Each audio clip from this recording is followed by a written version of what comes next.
Welcome to another special edition of Courageous Conversations for the Let's Talk About Grief awareness campaign. In this conversation, Dr. Jackie Campbell, founder of Sunset Vets, Australia's leading mobile palliative care service for pets, shares how pet loss and palliative care intersect, the unique aspects of grieving for a pet, and the ways Sunset Vets supports families through compassionate end-of-life care in the comfort of their homes. So welcome to today's Courageous Conversation. I am honoured to be joined by Dr. Jackie Campbell, founder of Sunset Vets, which is Australia's largest dedicated palliative care service for pets. Welcome, Jackie. Thank you, Louisa. So I'm a pet owner. I have a 13-year-old toy spoodle and she is divine, Coco. So as a pet owner, I also know that experiencing grief and loss is inevitable. So what are the unique aspects of grief experienced by pet owners, humans, and how does it compare to grieving, say, another human?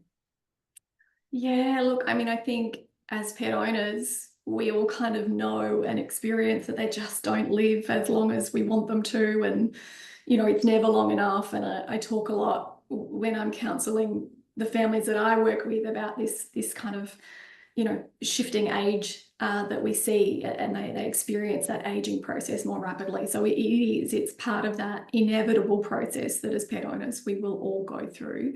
And I think sometimes the grief that is associated with that end of life period can sometimes take people by surprise. So there's some similarities in how we would grieve around the loss of a pet, and then there's some unique elements to it as well. So, as a kind of broad statement, I think in many ways it's no different, particularly for the families that we would work with in that end of life period, that their pets are just as important to them as any other family member, sometimes more so.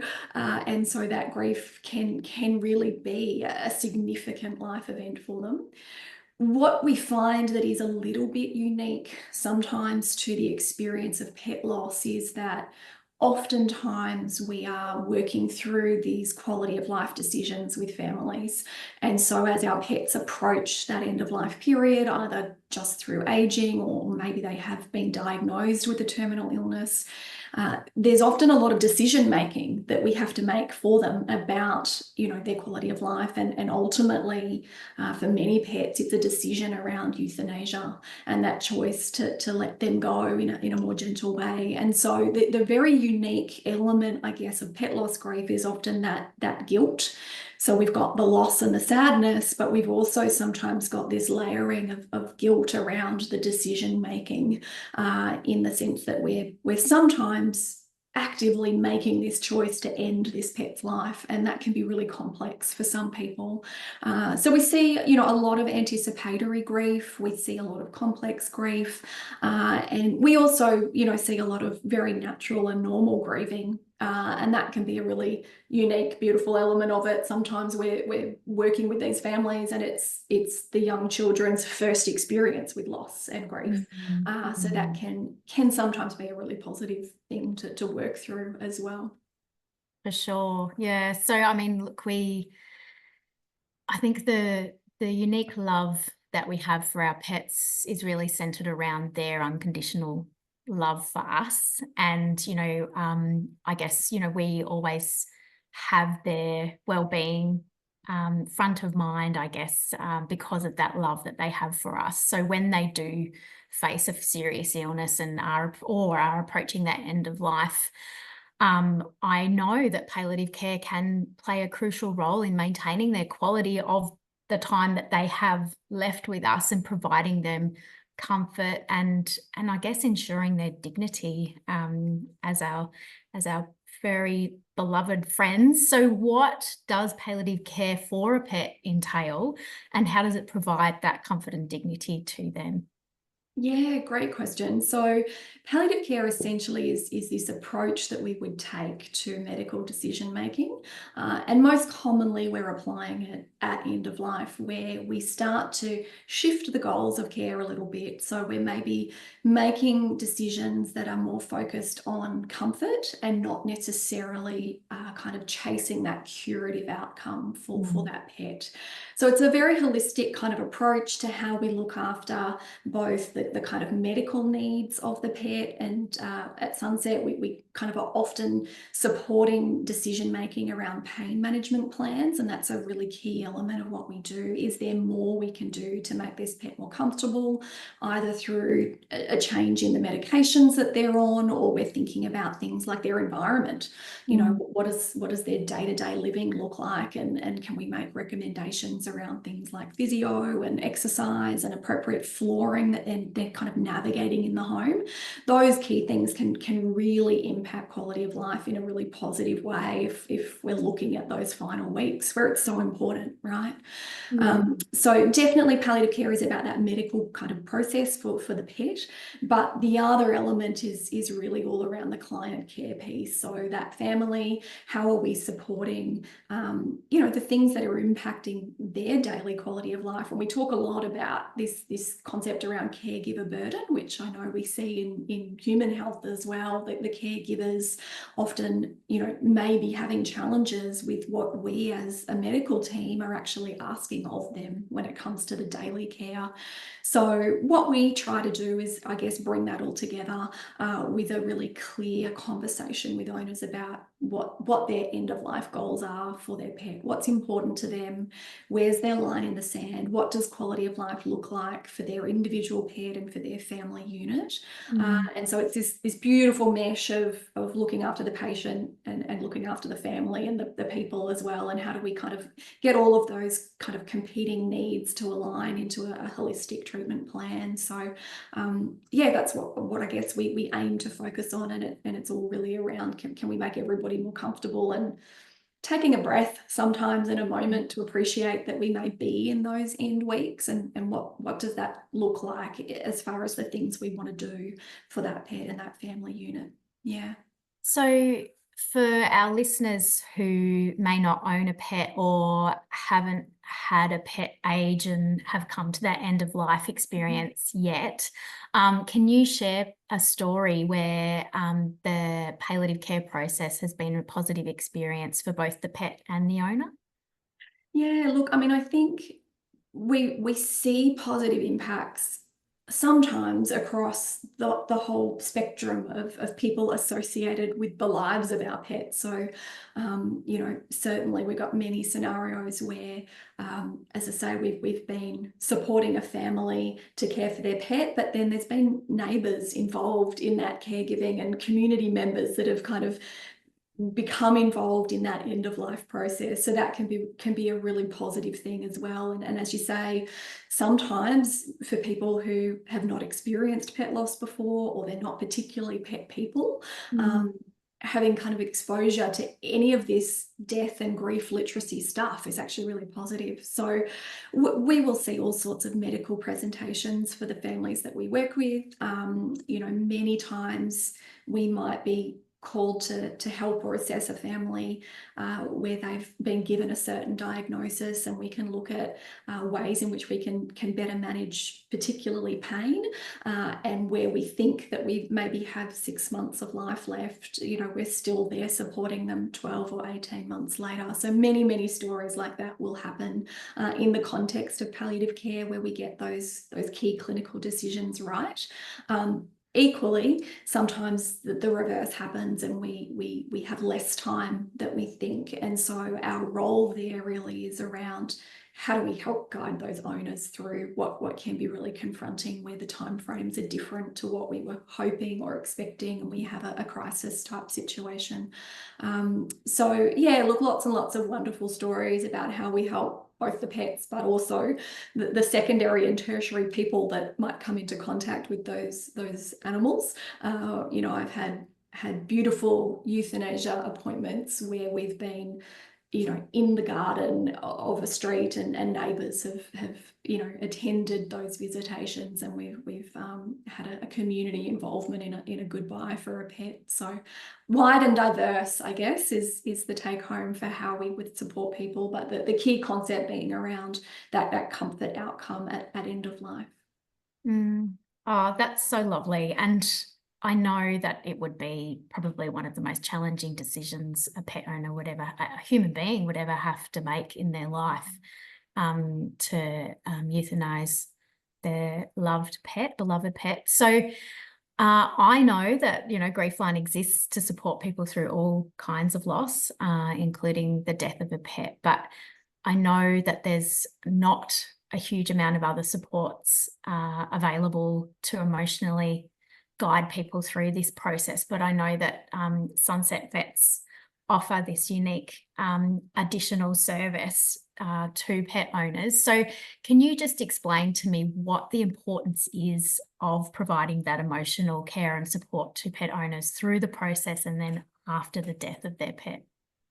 Yeah, look, I think what we know is that pet owners who are supported through their grief, as you say, both before and after that actual loss, we know that their outcomes are better. So they process grief in a more kind of normal way. We see less complex grief, and typically we see measurable things like that return to pet ownership again sooner in certain circumstances. And so when we get into the intricacies of the value and the benefits that our pets bring, kind of on a human level of wellness, those things are really, really key. And so I think that, again, if we look at that key unique component of pet loss grief around the guilt, it really does require someone who at least has given thought to the fact that as they're supporting this person through grief, these people may have made this active decision to end a life. And whilst we do that in an attempt to kind of mitigate or manage any suffering that we can't medically alleviate anymore, there is a lot of complex emotion around that. And we know that these pets are linked sometimes to, complex backstories.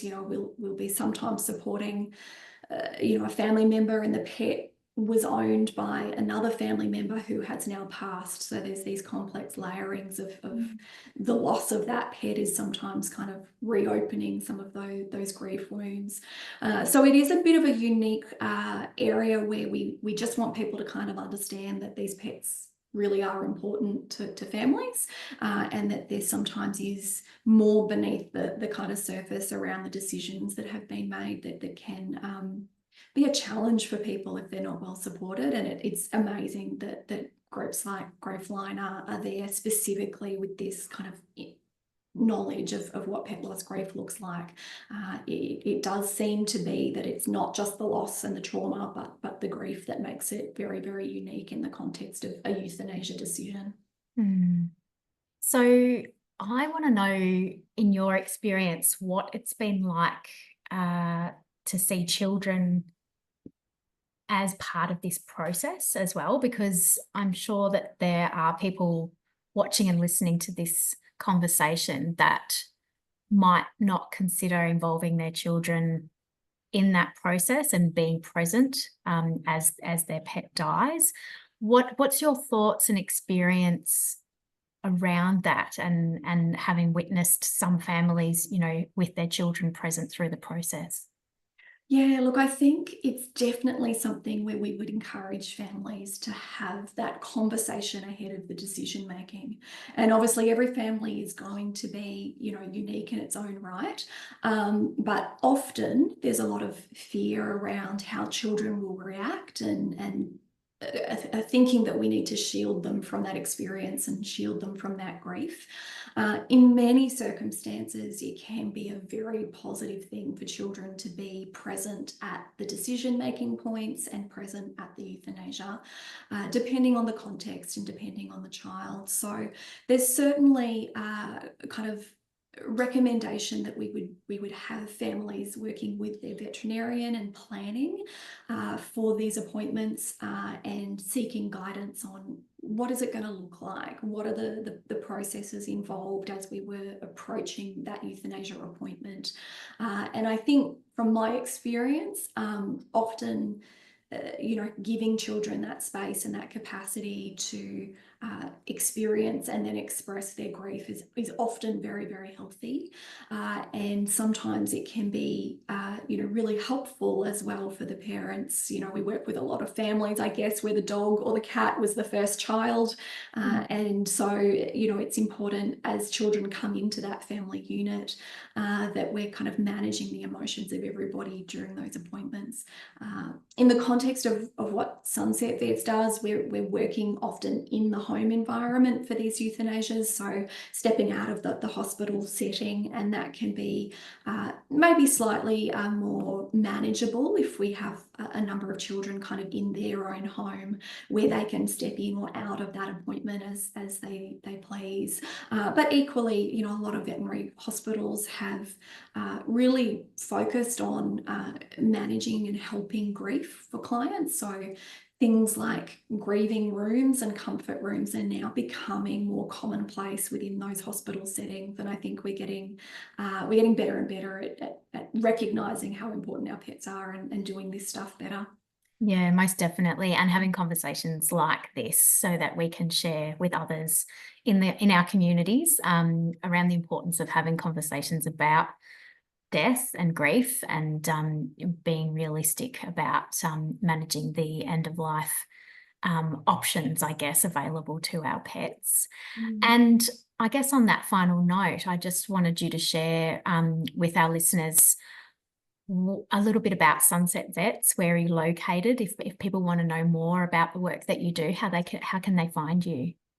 Yeah, so look, we are a mobile palliative care team and we have vets in numerous locations around the country. So our goal, I guess, is to endeavour to support families through this kind of transition period at end of life.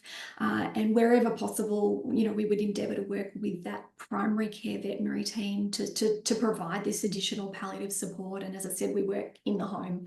So we come into the home environment, we'll be assessing the patient in that location and working through both the medical plan for the pet and also that emotional support piece for the client as we prepare sometimes for that euthanasia decision where that's the appropriate pathway. So yeah, look, we're certainly accessible across a number of locations in Australia. We also, as you mentioned, do have some additional supports around the grief side of things, and that is available to people nationally, so we can facilitate some support via telehealth solutions as well. And there's also some resources, I guess, if people are facing some of these decisions, in the near future for their own family unit with their own pet. Some of our digital resources like our quality of life assessment forms may be useful and helpful to people as well. Oh, thank you so much for sharing that information, and we'll be sure to also include links in our show notes, and wherever you're viewing this video, you'll be able to see in the comments the link to the Sunset Vets website. So I just want to thank you again, Jackie, for joining us for this courageous conversation, and please stay in touch and we'll continue to support each other in this important space. Yeah, thank you so much, Louisa. Pleasure to be having this conversation with you. It's an important one.